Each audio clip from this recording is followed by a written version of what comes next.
other panelists, I actually also wanted to be an architect. I actually studied architecture for a year and decided that it wasn't for me. However, I really did have a strong passion for the built environment. So I switched courses and studied real estate management, which is basically the path to be a surveyor.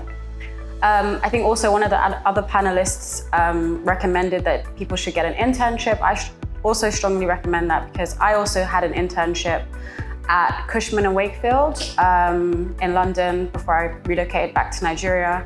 I was in the global occupiers department, so I was lucky enough to work on portfolios across Europe, such as Google, Pfizer, and it was really interesting, and the hands-on experience was, I can't compare what I learned at university to what hands-on experience taught me, even though it was just a short internship.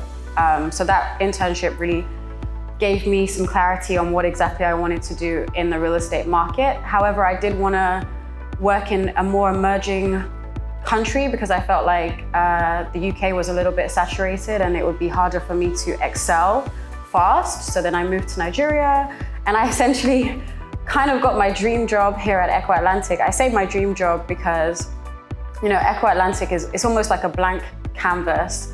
And, I joined the sales team initially, but because we're a small team here, you kind of get to do a little bit of everything. And then that's kind of how being a millennial, that's kind of how I started slowly transitioning into corporate communications. And then eventually I was promoted to run the corporate communications department.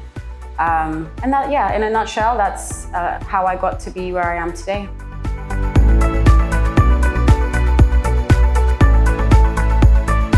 Luckily enough, this hasn't necessarily been my personal experience, but I think it really heavily depends on paying women based on what value they bring and what they're worth.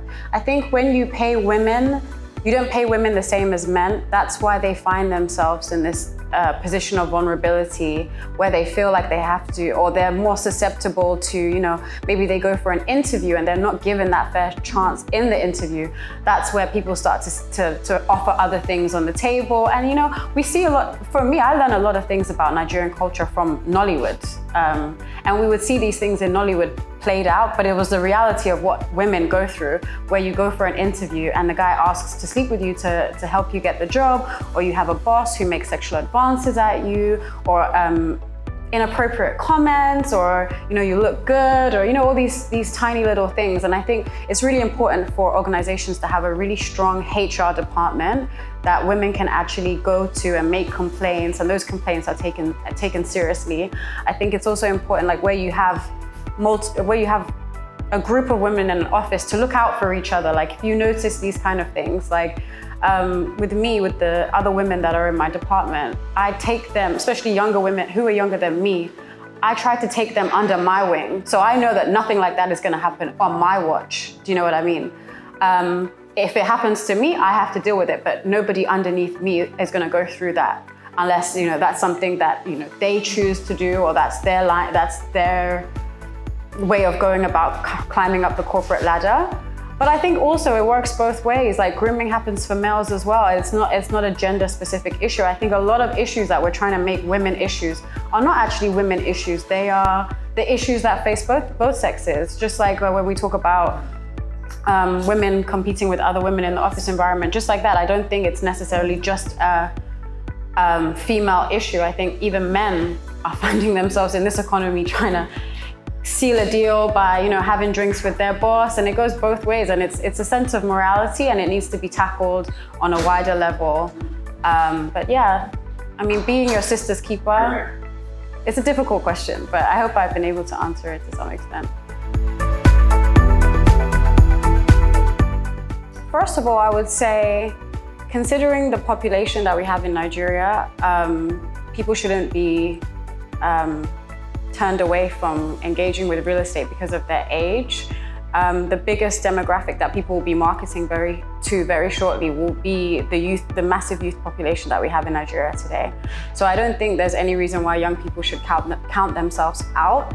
I think for me, personally, again, I started out in sales. My background was surveying, so I've changed a lot within the industry.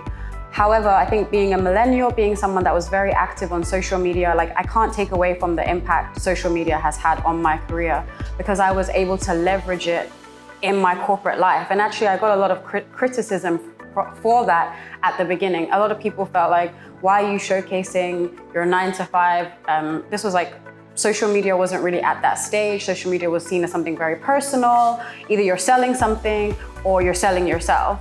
But to kind of show your corporate journey wasn't really something that a lot of people were doing at the time. Whereas I was showing my corporate journey, and it helped me network, it helped me grow my own personal platform. And luckily for me, my organization saw that and wanted to tap into that. They could see that that was something I could do. And I think most millennials in all sectors, not just real estate, have found themselves being pushed into that marketing, corporate communication, social media role, because we're the generation that were born, when we were born, we had the landlines, we had the dial-up internet, and then we just saw this explosion of technology. So we literally are the people that bridge the gap between, the slightly older generation. I don't even like to use older. I don't like all this older, younger. I don't like it. I'm not here for it. But the previous generation who didn't really get to see, or, a lot of stuff was a bit like, it was a lot for them. We were like in the middle. It was a lot for us because we saw the transition, but we were then able to use that entering the corporate world by bridging that gap. And I think organizations that can tap into that are the ones that will be able to adapt. And with the world changing as fast as it is, people need to be on the forefront of change. And whatever value you bring, even if you feel like, okay, my value is I'm good at social media, I'm good at Instagram, I have a little bit of a presence on Instagram. Don't feel like, oh, it doesn't relate to what you're doing. Incorporate everything you're doing together. And that's how you'll be able to push yourself forward despite feeling that you're young or anything like that.